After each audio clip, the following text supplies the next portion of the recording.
Next, Tony Mugavero. He's the CEO of Rad TV. It's a global streaming, I know, give it up for Tony!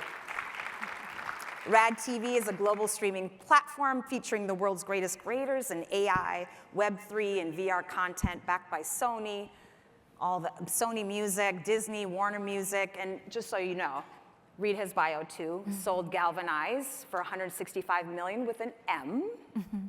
Yes, Tony, come on. Are you not giving it up for selling 100? Yeah. Yes. Yes. Yes. Thank you. We're super excited about having you guys here to talk about all things creative, but to kind of set the stage. Am I echoing, or am I here? Everybody hear me okay? Yes, thanks for the thumbs up. Let's set the stage of creativity in general. What does creativity mean to you personally and professionally? General, before we dig into AI, let's just talk creativity. Tricia, why don't you start, and then Tony. Well, I think, look, for me personally, I think it means storytelling. And I think applying creativity to how you craft your stories based on what is the story, who's your intended audience, where is it being consumed. I think I've been a born storyteller, and that's why my career has taken many different paths and iterations, but really at the core of it, it's always been about telling stories and connecting with audiences. And I think when we think about the new and emerging definition of creativity, it becomes more expansive and it becomes more accessible and more democratized. And so I think we're living in the most exciting time we've ever lived in when it comes to how we can tell stories and really move people with them. Oh, I love that. Tony? Creativity in general. Yeah. It's a big question, I know. I mean, yeah. It really is about, for me, being inspired, either, personally or a lot of times, with a group of people or a group of friends. And so a lot of the most creative things that I've ever done have been gassed up with my friends. And everybody's just bouncing off of each other and having a good time, and the ideas are flowing, and then all of a sudden you're just like, everybody's like, that's it. And it like, something hits you in a moment that is a combination of things, whether it's nature or the environment that you're in, or even somebody else's work, which we'll get to in a little bit.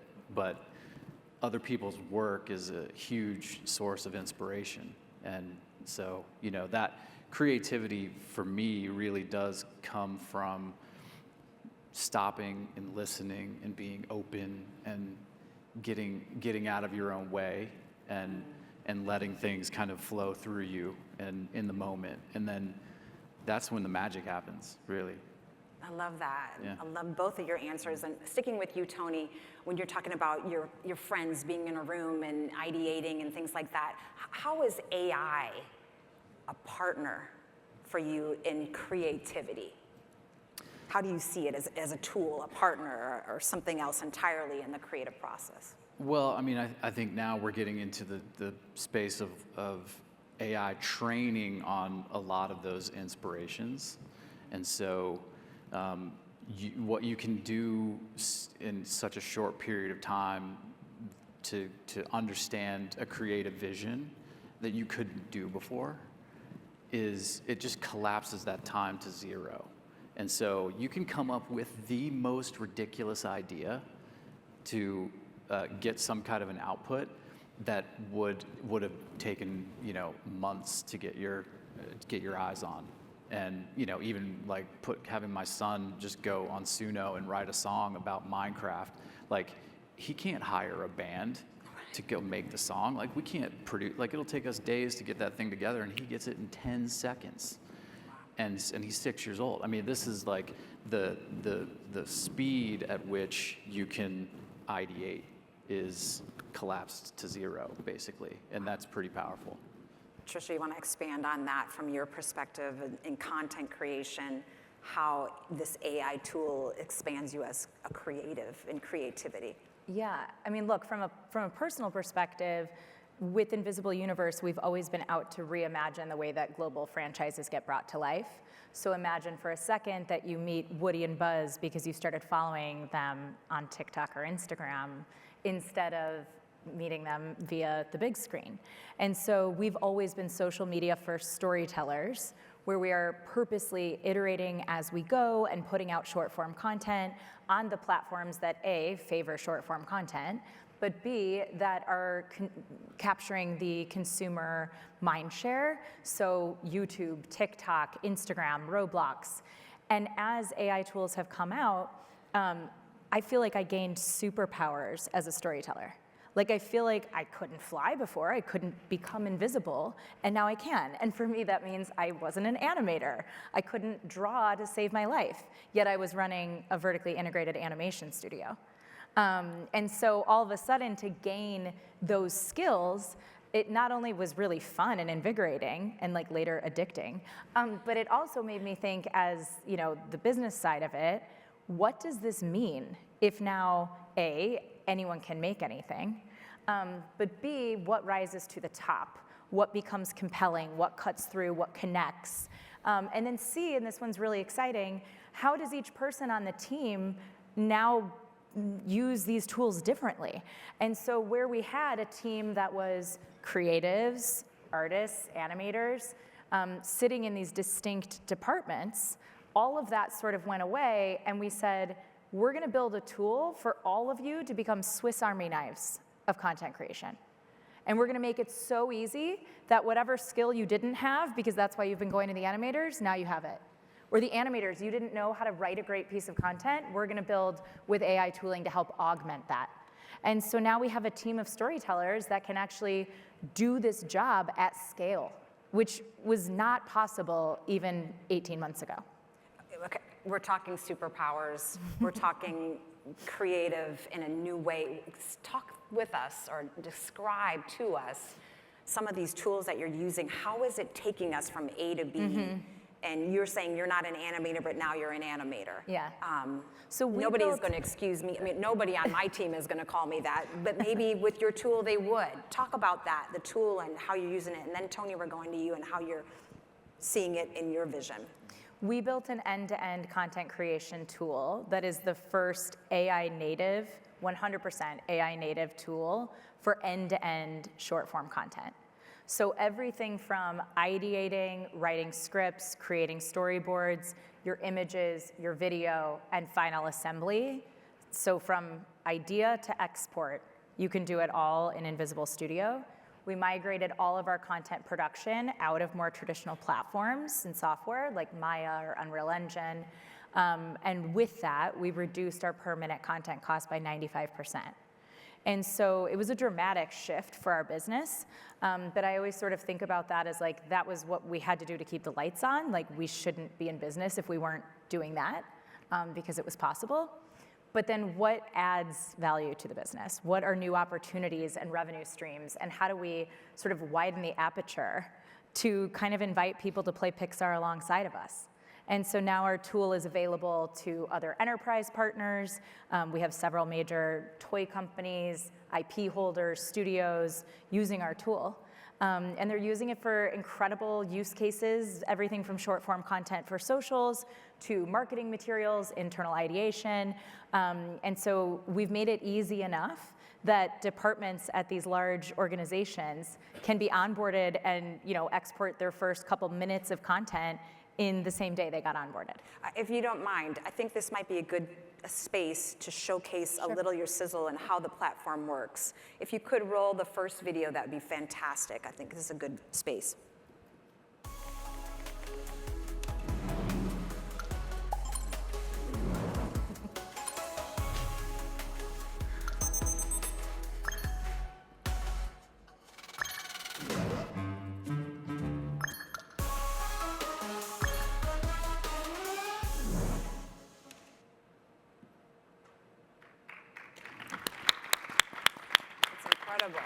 It's absolutely incredible. Congratulations to you and your team. And Tony, when you see that, What does that make you think of from a Rad TV perspective and the best streaming platform that you have all these creators that are coming to you? Tell us from your perspective how you're utilizing AI tools and how you came up with Rad TV and why. Yeah. I mean, we've always been, as a distributor of content, kind of at the intersection of media and technology, and always trying to think like what's really coming next. And we did a ton in VR. We've done a ton in Web3. We were early in AI video as well. And from a tool set perspective and from a creative perspective, there's been an explosion of solutions and creatives. And I think from a creator perspective, when you look at these huge studios that really were the only one, like Pixar, being able to create, a WALL-E or whatever, that is now available to a person, one person. Like you just saw it, right? Like, and so what does that mean for the number of, like, what does that mean for large studios? What does that mean for mini studios, micro studios, and what are they creating and where are they putting it? And when you start to look at that landscape, you see that the amount of creativity is going through the roof. The access to tools is going through the roof. The costs and the speed is collapsing to zero, basically. And so what does that mean from a distribution perspective? We love to see that. We're seeing tools starting to specialize, where you see like things for storytelling, things for advertising, things for music, and so for us, we're just trying to stay open. We see this as a huge opportunity, obviously, but you do start to run into interesting dynamics that, from a distribution perspective, I think we have to differentiate ourselves in terms of distribution by being more open and letting people just be as creative as they possibly can. And honestly, if you look at the landscape, Netflix, Disney, Hulu, et cetera, they've got their own intellectual property, they've got their own tools. All these micro studios that are going to be popping up and creating really good content, Netflix and Disney don't need them. They have their own studios. So they need other places to put their stuff. And they want to find a community there. They want to find new fans. They want to find open arms to the technology. And so we see that, if you compare that to the premium end of the spectrum, and then when you look at the social end of the spectrum, somebody making a 10-minute short film about Bruce Lee's life using all AI, which we have one. It's an incredible piece of content. All the imagery, all the music, all the voiceovers, all the lip sync, everything was done by one person, and it's a short film. If you look at like putting that out on Instagram, that's not really a great home for that, right? Like somebody wants to sit in there and watch that, or maybe they'll watch it on mobile. And so, there's also issues around deep fakes and, political issues and things like that the social platforms are reconciling. So what that means, and Tricia's platform is a clear example of this. It's enabling these studios to create really good content. And what that means from a distribution perspective is that you have to reorient around that movement. And so that's what we're trying to do. Tony, would you even see people in this audience as, when you say micro studios, that just frames it up in a different way for me? It's like almost everybody in this audience is a micro studio. Every single one. Do you appreciate that? Are you thinking like that? Every single one. Anybody that wants to create, come to us. We're ready for you. Am I getting that right? Every single one, yeah. And the great thing about it is, and that's kind of what I was saying earlier, is that it doesn't matter how ridiculous your idea is, you can make it happen pretty much immediately. And if you imagine taking that in the old school way, you had to write out a script, go pitch it to different studios, get them to convince them to give the money, and then you're producing stuff. It's just like a nightmare. You can have an idea, and within an hour you can have a piece of content.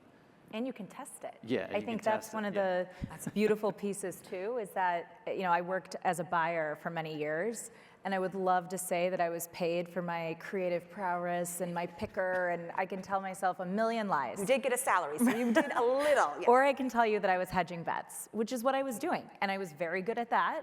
But that is different than what is now possible, because I couldn't say, I'm gonna greenlight this pilot, and we're gonna spend a couple $1 million on it, and in 18 months I'll be able to put it in front of 6 humans that are gonna sit around in a conference room, and somebody might be cranky and say, I don't like it. And there goes all of that capital, all of that opportunity cost, the time, the resources, people's souls. And now we're in a place where if you have an idea, because you can bring it to life so quickly, you also have the chance to say, is there something here?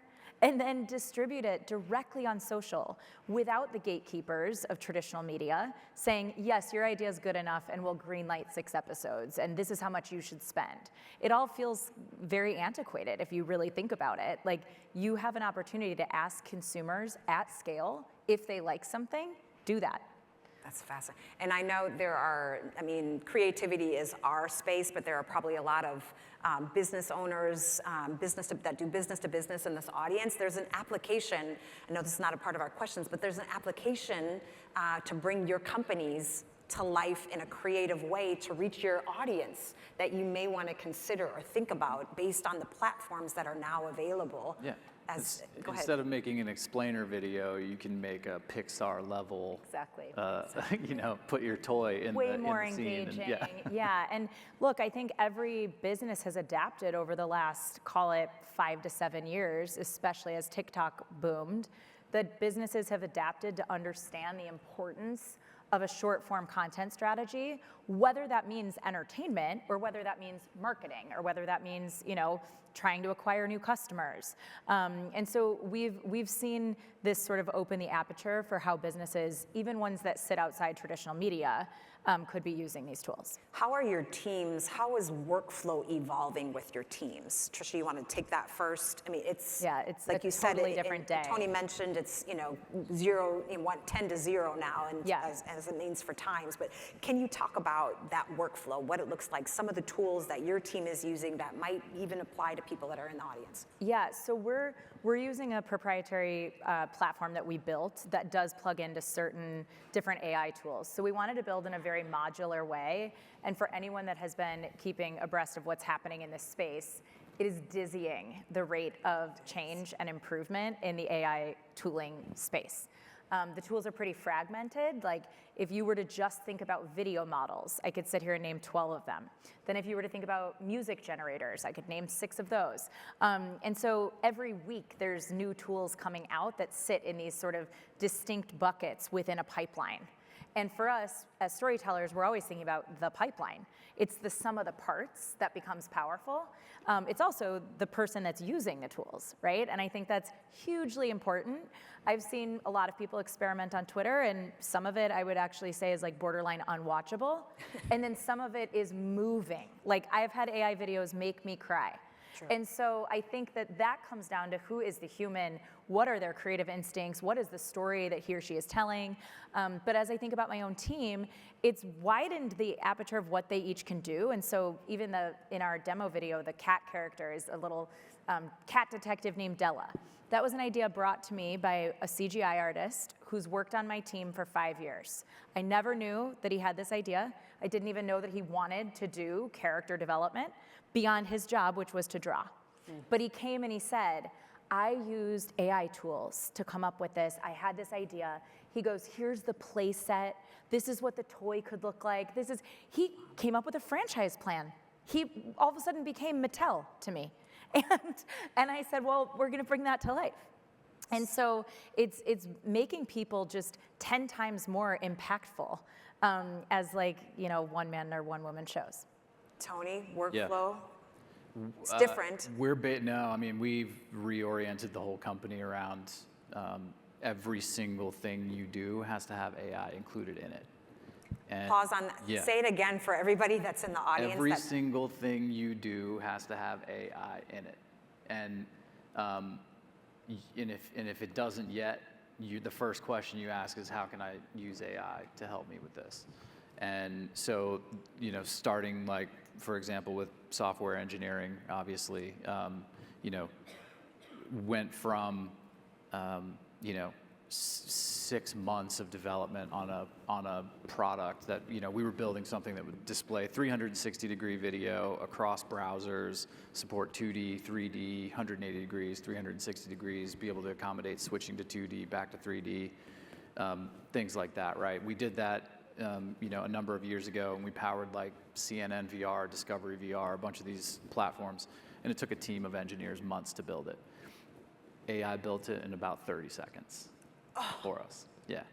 And so now all the engineers start there, obviously. They have Cursor open, they're just like bouncing around in all the tools. It knows all of our code base. It can look at the apps versus the APIs versus all of our meetings that we have. We record every single one of them, which is now a little bit weird because sometimes we like to talk smack. And you know, and so that's on record. But and then we have it look back for the previous week, or even we just did one for all of 2024 on all of the all hands meetings that we had. Digest everything. Where are the blind spots? What should we be doing better? What's happening in the next 1 year, 3 years, 5 years? How do we plan for this? What's low cost things that we can do to be implementing right now in the next 90 days to have the highest impact? It's like we are cranking every single thing through the organization, cranking it through AI. Every piece of marketing content we make is AI's use. This is pretty funny actually. So I have video of myself doing these kinds of things. Our head of marketing took me and turned me into AI, obviously, and so now I have, you know, an avatar that doesn't sleep, and it's incredible. But my wife calls him Phony because I'm Tony, and she calls him Phony. And when I showed her Phony for the first time, she was like, "What is happening right now? That is not you." She's like, "Why? That's Phony. That's not you." And so, but like, Phony don't sleep. Phony don't sleep. He's just awake on stage, getting fans and on socials and likes and comments and maybe even respond back to you, you know? So we have... This is the real Tony, though. We don't have Phony today. A hologram. Yeah, but we even like have these little bots and agents that we've been building that are starting to, you know, we train them on all of our socials. They know our voice, so it sounds like us. You know, we like to use emojis and we like to gas it up a little bit so it like knows how to talk like us. It can respond like us. And so everywhere, everything that we're doing, if you're not doing it, you're fired. You know, like that's the level of like mentality that we're in right now, is like that's how important it is. Tony, did you guys create your own platform, or are you using all the tools that are out there? Because of course there's a lot of corporations here that are required to use their own internal AI, you know, et cetera. It's a hybrid. So we basically integrate with tools like Cursor. Our engineers will just use Cursor, but when it comes to like writing bots and agents and things like that, we're writing software to do it. And then in some cases, like we'll glue in other services. So we've done things like running local models, you know, open source local models, and then even like retraining those based on our own data.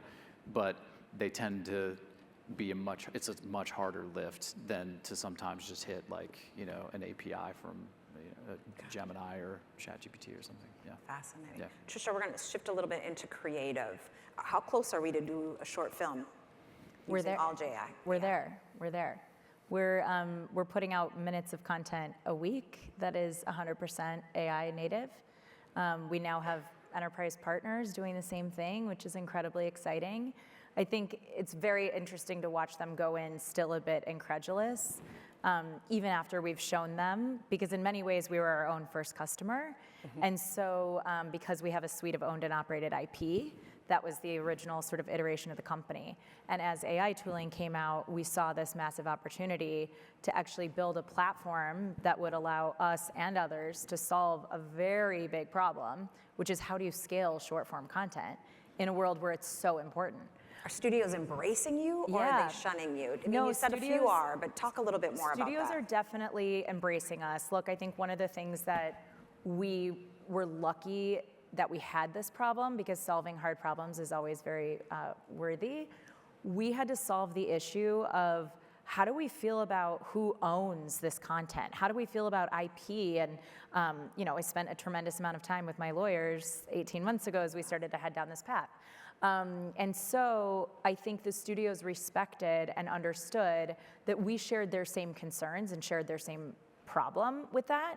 And we addressed it in really unique and interesting ways that even their legal teams could get comfortable with. And you guys are writing scripts, you're creating music, you're doing, maybe actually this is a good time to show your super sizzle, if we might. So this is all done 100% in our tool. 100%. If we can show the next video, that'd be awesome.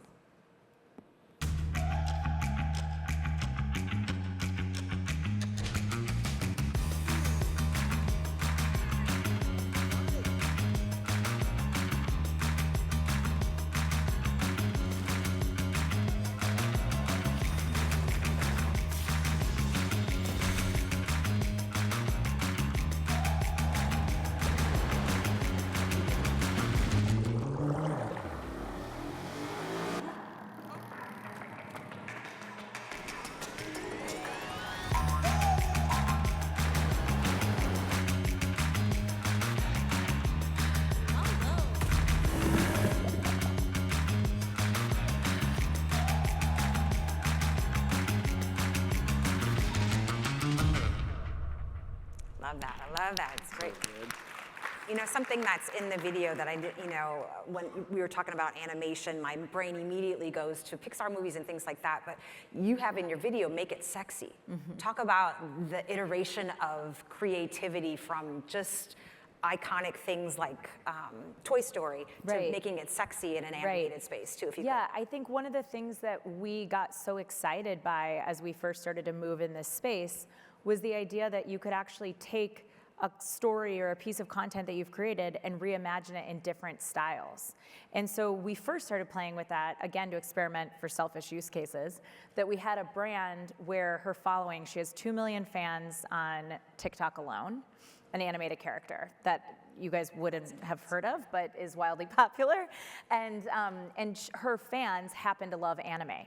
And so we wanted to try to experiment with her being an artist, like that was our idea, and we were like, what if she draws and she draws anime stuff? And now because of AI, we actually produce that content. We think our audience would love it. And as we started to do that, we were like, wow, we can just automatically change the style to anime without us having to do anything. Like, what else could this open up? And so as we continued to test and iterate, we also saw that the tools were doing really well with photorealistic, with what looks like real live action footage. And so we started to think, whoa, what are the implications of that? What does that open up? And so we have many enterprise partners using the tool for ad creation. And so sometimes they're, you know, making 8 different versions of an ad to not just A/B test, but A, B, C, D, and run them all on TikTok, see which one is performing. So again, it's this idea of like, the scalability opens up huge potential when you think about how that sort of goes across all the different departments of large companies.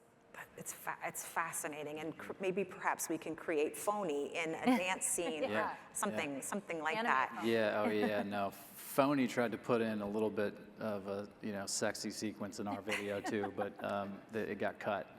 So you can imagine what that might be, maybe a little more tuned up than the one you just saw, but had to wake y'all up. 4 o'clock. Yes. No, but we didn't put it in there, but it does introduce something interesting into the picture where, you know, you can create those things, and we, I think, as humans who live in, you know, a decent society, put a line somewhere, and so you can see people pushing that line already. You know, create like hot, you know, models and put them on Instagram using AI and just like get cranking, making money, like tens of thousands of dollars a month with a fake model, and it's crazy where that's going. But you know, from a you know, storytelling perspective, having that dial is pretty incredible. You could shoot a scene in one way and then just turn the dial, and it comes out differently. And if you want it to be muted, or if you want it to be, you know, gassed up, sexy, whatever, like it's incredible. Yeah. You said, or you talked about that line. There's a line, or we think there was a line, and it's no longer a line. Somebody has said there's no line now, or it's evolving. Like most of the most advanced, you know, animation software is, I'm sorry? It's trained on adult I think there's a mic Oh, coming to you. it's AI, yeah, trained on adult content, yeah. Yeah, most of the AI stuff is actually, it's completely, there's no regulation. No one cares about regulation. Most of those really great Pixar things, most of the training was actually done on adult content. Yeah. Thank you for your comments. You're teeing me up. You are now a part of the team. I appreciate that very much. I mean, it's blunt, but that is something that's very true about the space, like that. Yeah, that's how we got Absolutely, VHS. and actually wanted to dig into that. Where are we at? You spent time with your lawyers. There's a space. Actually, this might be a good time to tee up your video first, we Tony, have a few and then let's dig into that. examples that kind of blur the Yeah, lines in here. let's do that. If you'll tee up Tony's video, that would be fantastic, and then we'll dig into this topic.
That's awesome. Yay.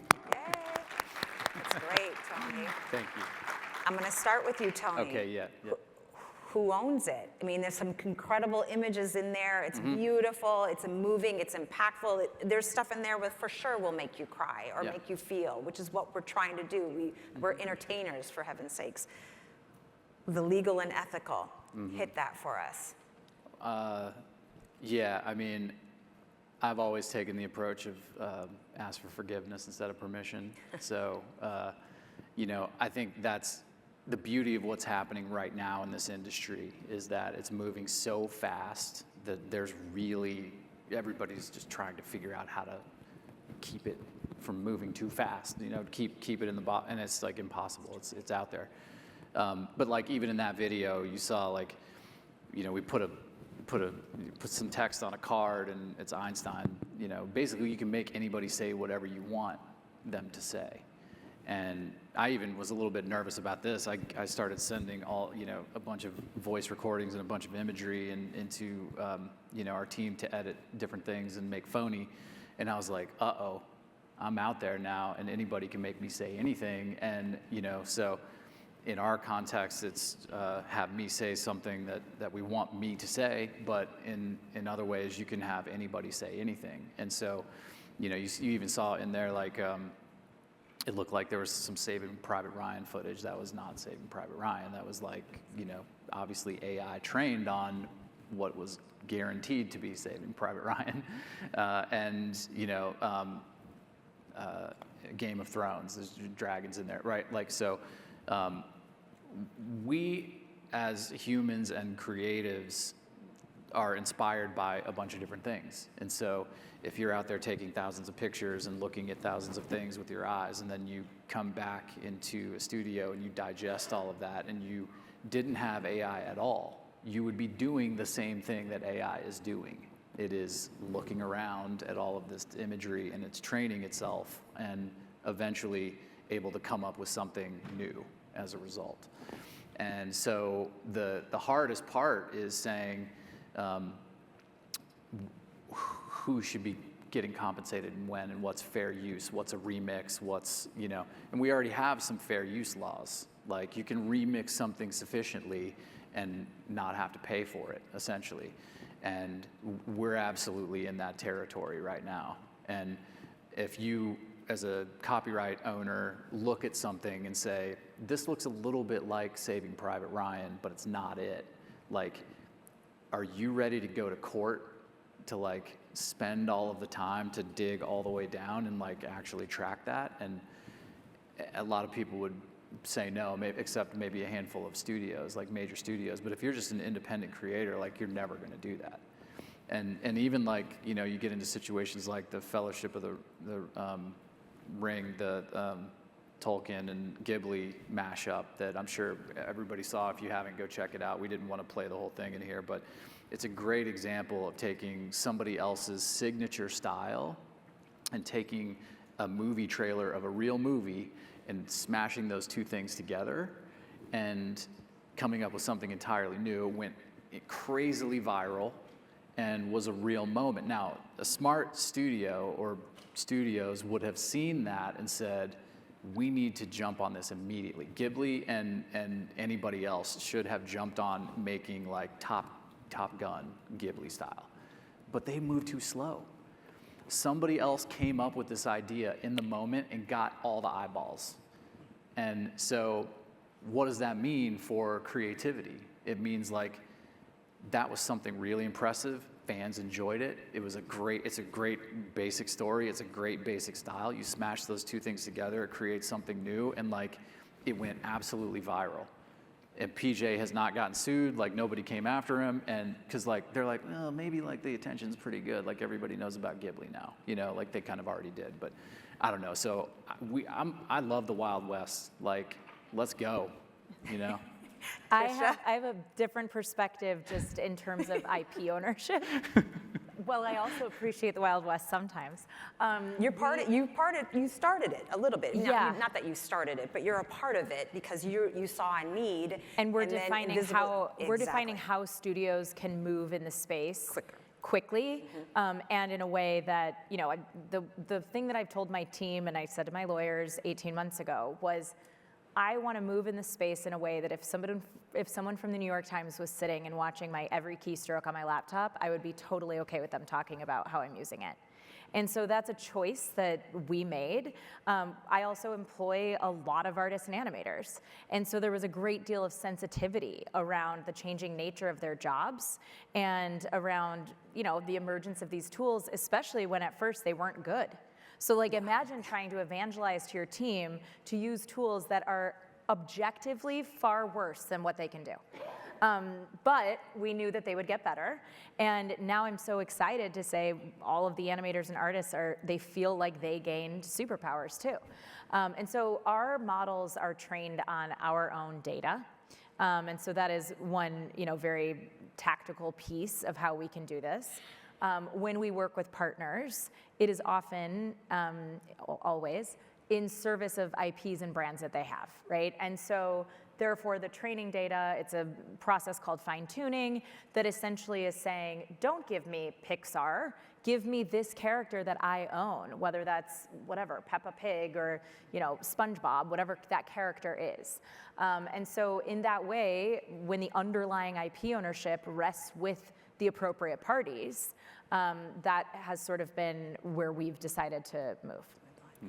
Do you feel, both of you, that we're losing our authenticity, our zhuzh, for those of you that don't know that word? Are we losing our humanity, our creative being as humankind with AI? No, I think our volume is getting turned up. Like, I think it's the opposite. Unpack that. What do you mean? Yeah, I think that we've already seen content and characters and stories that have come out from very unexpected places as this technology has emerged. And the last time we saw something like that happen was really like with YouTube. And for a long time, traditional media just sort of put YouTube off in this category very much. I mean, for a long time, they were still calling it digital. Like, very, very long time that they ignored that as an emerging space. But you have brands like CoComelon, which is the #1 globally recognized kids and family brand, maybe now neck and neck with Bluey, but that was born on YouTube.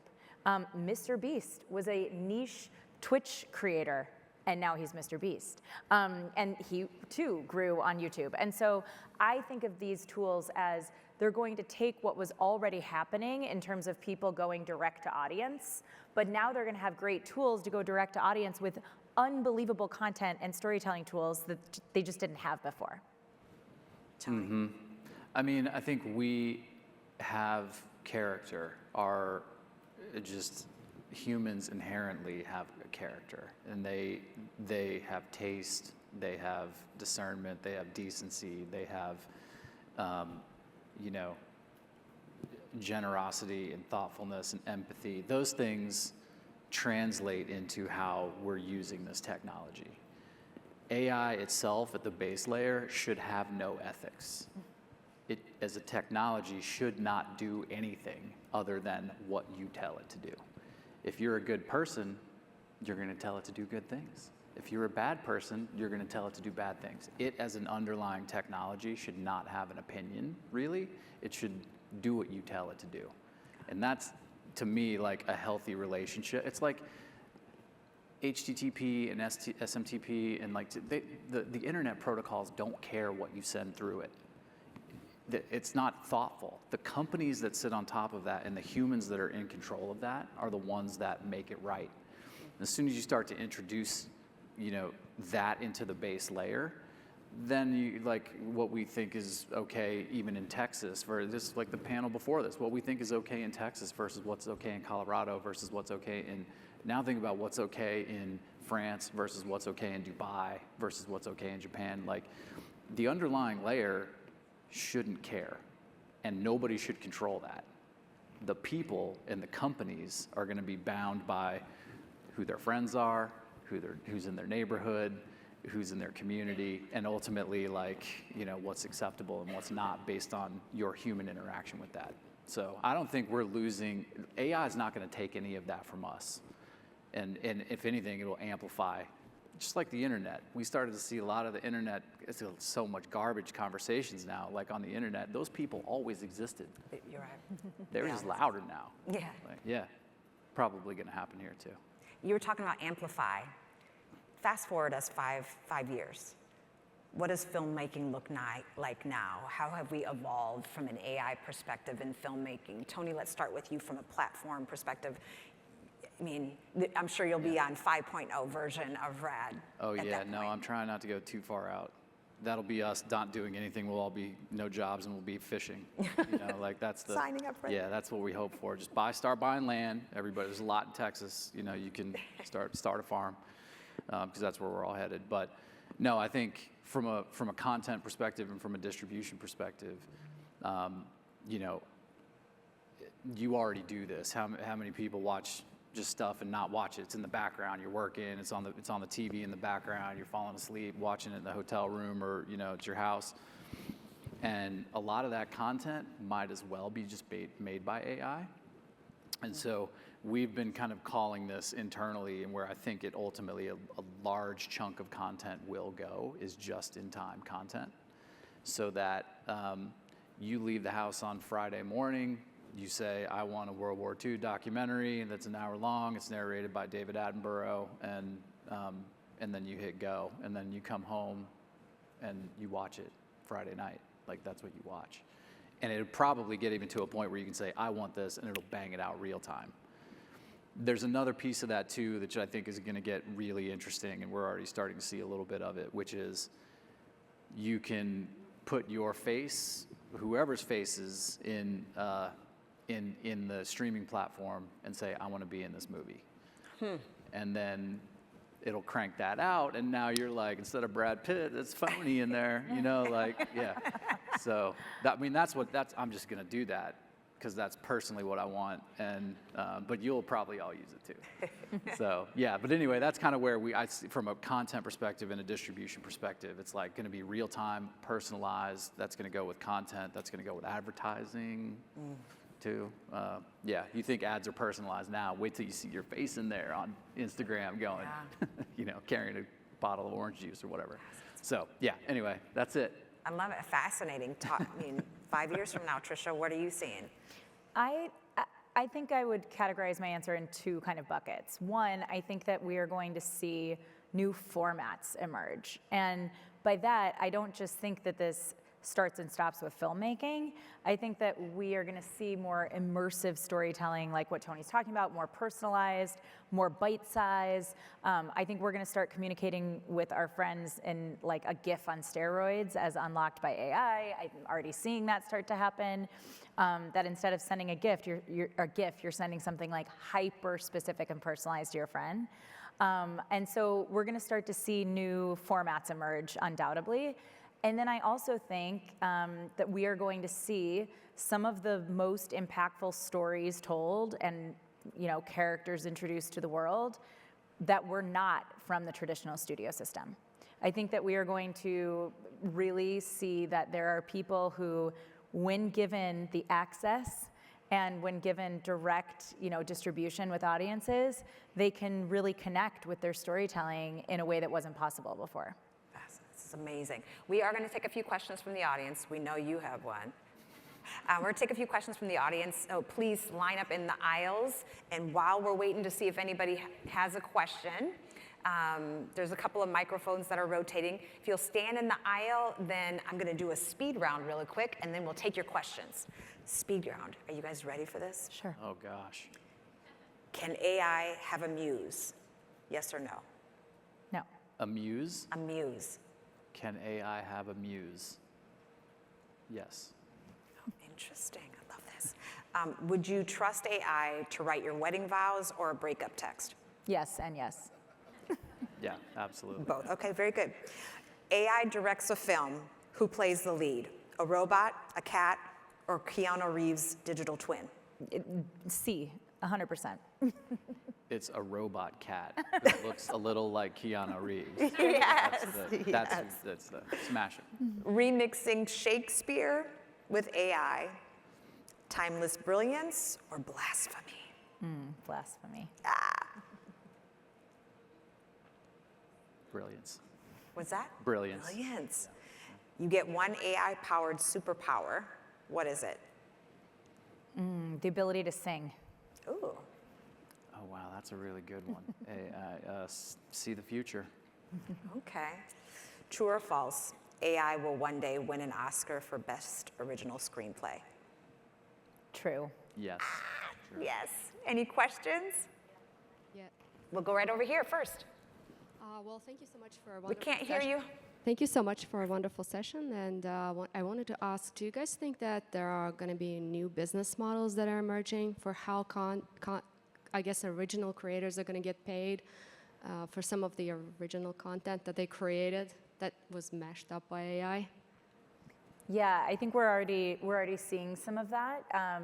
So, for example, I think people can, well, and Tony can speak to this certainly even more. But if you look at platforms like a Webtoon as a great example, there are creators that are posting webcomics, and then there's consumers that are going and subscribing and often having microtransactions to have early access to read that webcomic on Thursday instead of Friday. I think we're going to see that emerge with content that is AI generated as well. Mm-hmm. Yeah, and tracking the underlying intellectual property, you'll start to see. I mean, the bigger studios like Disney and et cetera, they'll never give another company their IP to track and essentially send back to them. They'll keep that pretty tight. But for all of the new kind of artists playing in this AI space, contributing new art to this, I mean, I think ultimately the value of art goes through the roof with all of this, like real art from real creatives goes way higher than what it is right now because of this moment. Eventually it will exhaust all of the content that's out there, and AI will it's already almost eaten it all. I mean, YouTube has all the YouTube videos already. So what's the only way to get more in there is eventually artists become more of a premium. Great question. We'll take one over here. I have a question for A little bit louder for us. Can you guys hear? A little bit louder. Yeah, okay. So I have a question for Tricia. In your platform, if you're using base models like 11 Labs or Sora or any other of the providers, how are you protecting the original content's IP? So if they're feeding in Bluey or whatever, the base model shouldn't get trained on Bluey because you're sending it off of API or something like that. But how are you handling it in your company? Yeah, we have enterprise deals with all of these providers where we've worked out terms where the inputs or outputs from our platform are not getting sent for any training. That answer your question? Over here. Yep. Over here. Last question over here. Oh, perfect. Awesome. Tony, Tricia, thank you for this talk. I honestly think this is something that could be a full day's worth of conversation. I know we talked a little bit about regulation, and there was some different ways in how both of y'all are handling, and I'm sure now with how AI is expanding, everyone's handling it in a different way. I wanted to know, how are you handling transparency around where you are getting the data from for your art? Is that something that's baked in now? Is that something that your company, you haven't tackled yet? I'm just curious on how y'all are handling transparency. No, we have that baked in now. So our platform works image to video, which means that we use image models that are trained on data that we own. And that's true for our partners as well. It's therefore trained on data that they own. And then it's a closed system, meaning no inputs or outputs are being sent to any of the underlying providers. So that's how we're thinking about it, is it's underlying IP ownership is more what we're focused on and concerned about. Tony? Yeah, I mean, from a distribution perspective and a platform perspective, we have to, we are not creating any content, so we don't have anything to disclose. Other people are creating content on the platform and distributing that through us, and we allow that to happen. But in order to do that, they have to agree that they don't do anything like that that would get them in trouble. And we have DMCA takedown notices if somebody does cross the line, or if somebody's being dishonest, and so as a platform, we have a little bit different approach to that, so that we kind of stay out of the weeds. And if somebody is putting things on the platform that violate the terms of service, it will be removed, and/or there could be a bigger issue. But we know that that is going to happen, and people are going to be pushing the boundaries and, blending three faces together to make a new face, but like it kind of looks like the guy, it's like that's definitely happening. But we just push that off on the studios and the creators and say, don't break the law. And on that note, Tony and Tricia, thank you so much for an engaging and entertaining conversation. This has been fantastic. Thank you for helping us to wrap out the 2025 ConvergenceAI conference, and now we'll bring up the visionary to close us out. Thank you, ladies and gentlemen, for your time and your information today, your questions.